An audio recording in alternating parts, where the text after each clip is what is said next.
Kevin Weeks, not on the free agent market, but by gosh, he's everywhere. He is an analyst. He is an insider. He is an entrepreneur. He is a business owner. And tell me, before we get into free agency, Mr. Weeks, about Inside Edge on YouTube, which starts tomorrow, right? Thank you so much for that kind intro. Hope you're doing well. I am. Shout out to all the Caniacs out there. Yeah, we're launching our new platform, our new hockey content platform for the fans. It's called The Inside Edge. We're going to be doing a ton of content, breaking news, breaking down breaking news, inside information, breakdowns, interviews, you name it. And today, actually, we pushed it up by a day. Today, we will be having our pre-agency show. I had a free agency opening tomorrow. So we'll be live at about 8 p.m. We're going to have a slew of great guests, Elliot Friedman, fellow insider, as well as Emily Kaplan, fellow insider. Of course, she's with us on ESPN, yeah. Elliot Friedman and Sportsnet up in Canada. We'll also have Craig Button, longtime NHL general manager, who's also on TSN up in Canada, won the Stanley Cup as a GM with the Dallas Stars. Also joining us will be a player guest, a surprise player guest. Mm-hmm. In addition to that, my guy, EJ Radick, who's been covering the sport for 30 years, works with me on the NHL Network. We do a bunch of games together. We just did Stanley Cup together. So, yeah, we're going to have a lot of great guests joining tonight for our inaugural show, our launch show. And all the details will be made available to a lot of the great fans on my Twitter, @KevWeeks, within the hour in terms of a direct link. It's a pay-per-view. We have a $5 pay-per-view and a $3,000 super prize pack for a lucky fan. And I love it. And Adam, let me just give them what the gold is. We're going to play on your last name. Let me give them the gold rush. Gotcha. Of what the super prize pack is. The super prize pack will be 2 tickets to their favorite home team. Let's say in this case, it'll be the Canes if it's a Canes winner.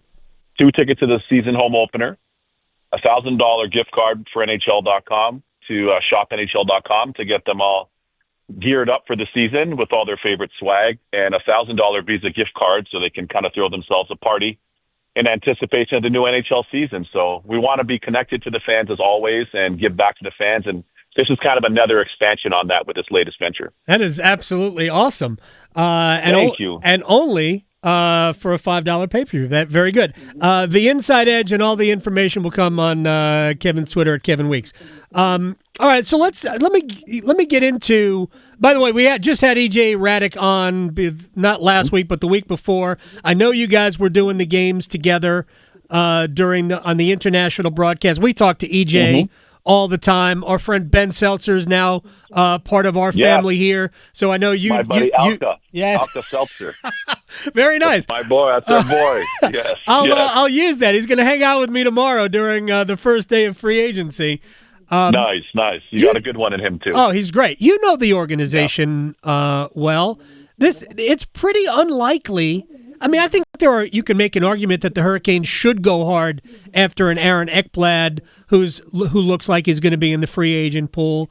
But this is not an organization that goes hard after free agents because they don't like to spend the free agent tax, which, I don't know, 10, 15% over what they value the players at. Yeah, every team has their own model for sure. Canes have their own model under Tom Dundon and Eric Tulsky and the group.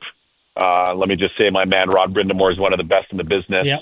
He's helped transform the franchise as well and restore it to the heights that it was at during our 02 team and more importantly during their cup winning team. So it's nice to see. Yeah, you're right. They don't typically pay the premium. And in saying that, it's not to say that they haven't taken some swings. I heard you mentioning Orlov before, but it was on shorter term. They made a major swing this year in acquiring Mikko Rantanen. Yep. We just did the Canes game on ESPN in Dallas the day before, and I remember talking to Tom and Eric in the hallway. I'm like, what do you guys have cooking? I hear you guys have something cooking. And, of course, there's sheepish grins, and they were looking the other way. The next day, bingo bango, they trade for Rantanen. I'm like, what? Guys, I was just talking to you. Like, I'm a former Caniac. What are we doing? So anyway, which was a huge move, of course. And, then, of course, the Gensel acquisition last year. But I would say this. They have taken swings. It's not for a lack of taking swings. It's just to your point. Yeah, they haven't taken as many in free agency. But a name that you just mentioned, Aaron Ekblad, I was actually just talking to my agent about him yesterday. My agent doesn't represent him yet, Sergei Bobrovsky there. Okay. Paul Theophanis, who's got a really good relationship with Tom Dundon. But I was talking to him last night, and I said, Ekblad is a different player. Like, I've known him since he was 15. In these last 3 years, he's just taken his game to a different height. He was always smooth and, just efficient and could chip in offensively, pretty good defensively. But the last 3 years, he's got a newfound aggression and physicality in his game that I'd never seen before. And it's impressive. So if I'm him, I would certainly love to re-sign in Florida for a whole host of reasons, just based on what they've accomplished and what they've done. If I'm them, of course, I would like to keep him because we drafted him and had him here since he was 18. But ultimately, as of July 1st, once that clock hits 12:01 a.m. Eastern, anything could happen. I'm curious to see what does. Yeah, but I think he could be a nice fit for the Canes, though. I mean, I said it. They won't. I don't think they'll get into a bidding war for Nick Ehlers, who I know they like, or Brock Besser, who I'm not sure they like. But I know they won't get into bidding wars for them. But if I were advising them and they don't need my advice nor want my advice, that's to me, Ekblad is a guy I would try to win a bidding war for because they need a top flight right defenseman. And as you alluded to, he checks other boxes of physicality and some attitude that this is a team. That's really what separates them. And there's a lot of things that separate them in Florida. Every team is looking at the same thing. But they need some of that element to sort of bridge the gap between them and the Panthers.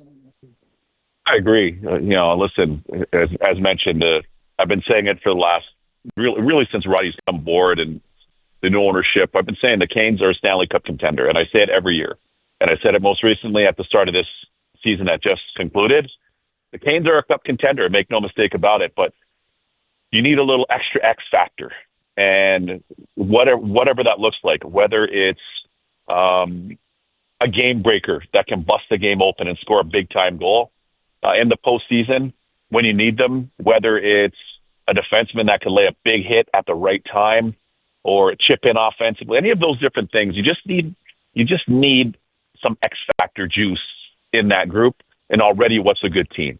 And, if you look at Aaron Ekblad, for example, listen, he's played in 3 straight Stanley Cups now. 3. He's won 2. So he has the recipe. So that certainly would help, and the intangibles. So those things would certainly help the group there in Carolina. And we know they've got a great blue line, and they have a really good team. But I've always said this, and I tell all my people within the Canes organizations and, some of my friends that live all across NC, I just tell them the same thing. Just a little extra X factor to where Roddy could put that player over the boards. They could deliver a big moment, a big moment at a critical time. I feel like that's one of the things that's missing from their group, and hopefully they can add it. Yeah, and they've got $28.5 million worth of cap room. And really, if you were looking at their roster today, at best, one player to fill out an opening night lineup. They have everything else covered, so it's all about improving their team. Let me ask you about a couple of, as a goalie, I mean, Sure. Freddie was good enough in the postseason. It's not like they have to get goaltending help. It'd be great, and I talked to Rod about this, if Kochetkov could get some of the bad goals out of his game, he might be able to take his own game to another level. Yeah, look, I've known both guys, and I've known Freddie since he came into the league in Anaheim. My good buddy Sudsy Maharaj is the goaltending coach in Anaheim. And I remember when Freddie first got called up, it was a game Gibson got pulled, and Freddie went in, and I'm like, who's this guy? I like this guy too. He's like, yeah, if he gets his game in order and if he continues to focus on his fitness, this guy can be in the league a long time. He's got a real bright upside. So from then, I've been tracking him. When the Leafs signed him, I told Lou Lamoriello then the same thing. It was right before World Cup of Hockey in 2016 up in Toronto, and I told him there I thought that was a good signing. And when the Canes got him, I told the people there the same thing. I've always been a Freddie guy. I think the challenge has been some injuries, as we know. He's battled some injuries, but you're right. When he's been in the net, he's been steady and excellent, and he played very well in the postseason. Pyotr Kochetkov, for a lot of the listeners, my good buddy I grew up playing with in youth hockey in Toronto. We played together in junior in Ottawa in the OHL. And for the Florida Panthers, Dave Nemirovsky, he coached Kochetkov in Russia. And when the Canes drafted him, he said, I think the Canes got a goalie here. I'm like, really? I go, who? He goes, my guy, Kochetkov. I'm like, oh. So I like Pyotr. He's got a lot of talent.